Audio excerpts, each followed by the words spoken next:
amici di Facebook, guardate che look. Look Registris. Sì, no, ma questo bambino assomiglia a qualcuno. Oh, ma hai capito a chi? Chi? A Piccolo Lucio! Piccolo Lucio, sei tu? Ho visto che molti video miei condividete molto.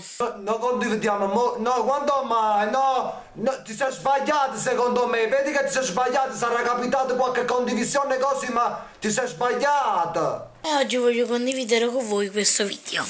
No, non lo fa, lascia sta, va a fare i compiti che domani devi andare a scuola, va a fare i È compiti. meglio di no. Va a scuola.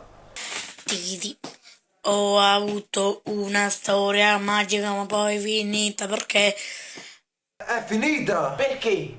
il giocatore più forte del mondo è Leo Messi. Scusa, ma che c'azzecca Leo Messi con la storia che è finita? Fammi capire, ma che c'azzecca?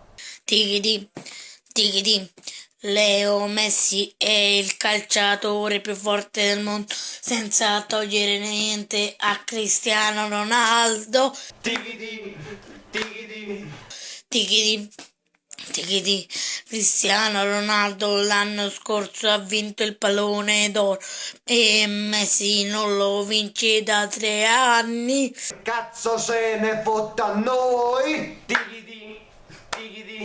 Tigidi. Cristiano Ronaldo si fa, A cocaina.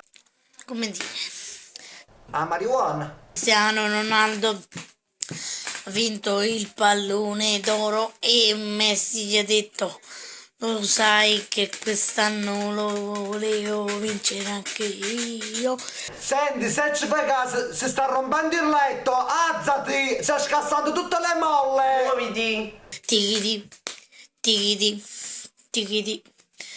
Un applauso a Messi da una parte e Ronaldo dall'altra. Quindi Siro Fanaco, tu fai l'applauso a Messi di là, va. Io faccio H. Tigidi. Tu l'hai bella con la papaya.